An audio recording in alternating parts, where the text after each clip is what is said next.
The tiger, a striped serial killer with better camouflage than most military units. Solitary, patient, and armed with jaws that crush bone like breadsticks, tigers are nature's proof that you don't need a pack when you're this terrifying.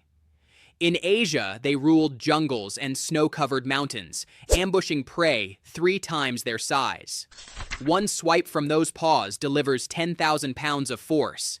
That's a car crash with claws. But humans decided tigers looked better as rugs, and by the 1900s, we'd hunted them nearly to extinction.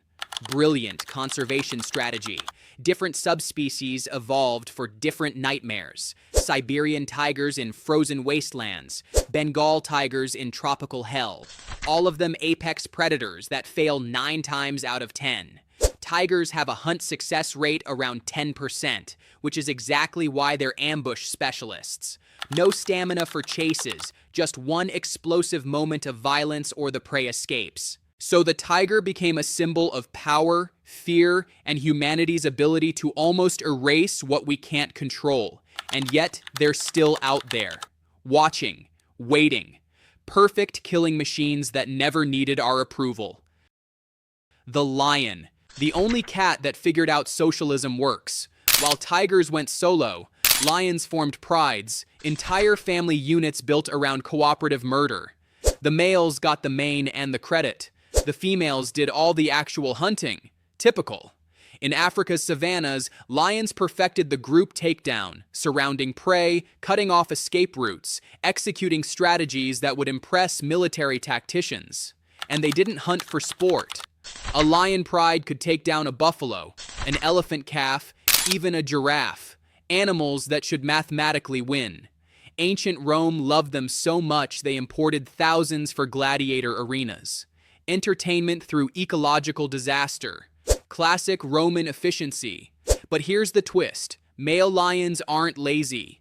They patrol territories, fight rival males to the death, and protect the pride from threats. It's just not as photogenic as the hunt. So the lion became royalty, the king of beasts, carved into thrones and flags and corporate logos. Humanity's favorite predator because it looked good on camera and killed in a way we could respect. The polar bear, the largest land carnivore alive and proof that evolution has a dark sense of humor. Take a bear, make it white, drop it in the Arctic, and watch it become a 1,500-pound ghost that hunts seals through ice. Polar bears don't just survive the cold, they weaponize it. They'll wait motionless for hours at a breathing hole, then explode with enough force to yank a 200-pound seal onto ice in one motion. Patience and violence, the Arctic special. But climate change decided polar bears had it too easy. Melting ice means longer swims, less hunting ground, more starvation. Turns out apex predators still lose to rising temperatures and human industry. Scientists tracked one bear swimming for 9 days straight, covering 400 miles. It survived. Its cub didn't. In indigenous Arctic cultures, polar bears were revered as spirits, nearly equal to humans in power. Medieval Europeans thought they were myths until explorers came back with proof and trauma. So the polar bear became a tragic icon, the climate change poster child, a reminder that even the deadliest predators can't adapt faster than we destroy their world. The jaguar, a cat so extra it kills by biting through skulls. While other big cats go for the throat, jaguars aim for the brain, straight through bone, the ultimate headshot specialist. In Central and South American rainforests, jaguars ruled as ambush artists, dropping from trees, attacking from rivers, hunting caimans and anacondas for breakfast. Basically, the jungle's worst nightmare with spots. Their bite force is the strongest of any big cat, pound for pound. They'll crack turtle shells like pistachios. Ancient Mayans and Aztecs worshipped them as gods of the underworld. The jaguar was power, darkness, and the boundary between life and death. Warriors wore jaguar pelts to channel that energy. Worked great until conquistadors showed up with guns. Modern jaguars face habitat loss, poaching, and the usual human greatest hits.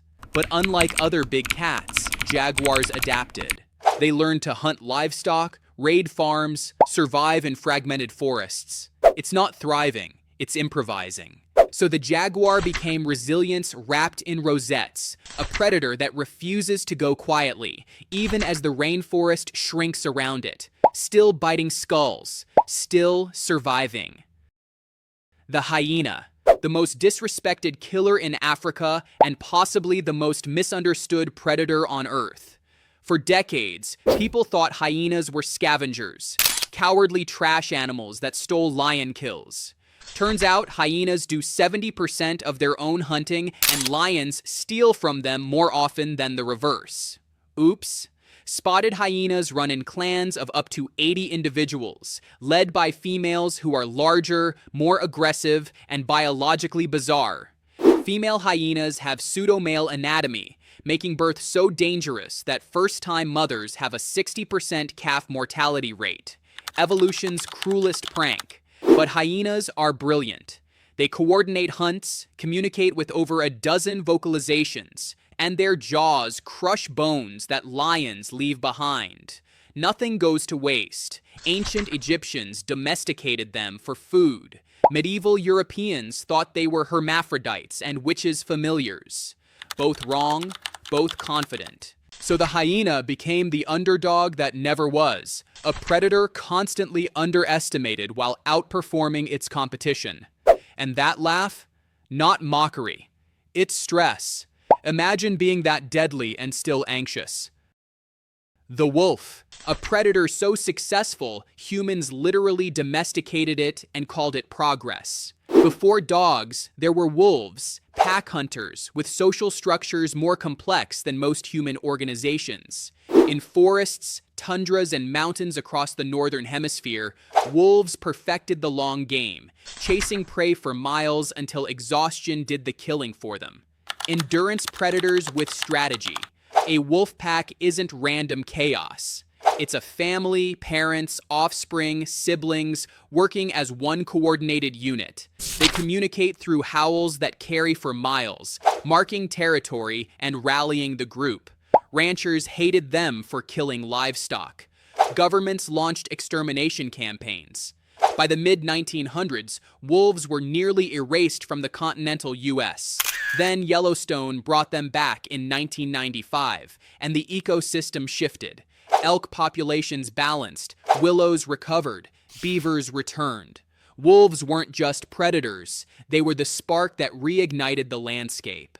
Folklore made them monsters, big bad wolves eating grandmas and terrorizing villages. Reality made them survivors. So the wolf became a symbol of wilderness, loyalty, and what happens when humans remove a piece they don't understand.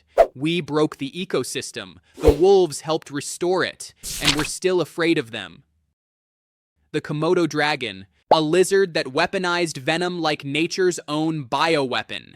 Native to a handful of Indonesian islands, Komodos are the largest lizards alive, reaching 10 feet and 200 pounds of cold-blooded murder. They hunt deer, pigs, water buffalo, anything slow enough to catch. And the venom is brutal. Anticoagulants that prevent blood clotting, drop blood pressure, and induce shock. For years, scientists blamed dirty mouths and bacteria. Then they found venom glands. Turns out, Komodos aren't relying on infections, they're genuinely venomous. They'll bite once, injecting toxins that cause rapid blood loss, then follow prey as it weakens from shock and hemorrhaging. Persistence hunting, reptile edition. Local islanders treated them with respect and fear, believing they were reincarnated relatives. Westerners discovered them in 1910 and immediately started capturing them for zoos. Because, of course. So the Komodo dragon became a living fossil, a predator unchanged for millions of years, now confined to shrinking islands and tourist attractions. Still venomous, still patient, still proving that dinosaurs never really left. The wolverine, 30 pounds of pure spite wrapped in fur. Pound for pound, the most aggressive predator on this list, and possibly the angriest mammal in existence.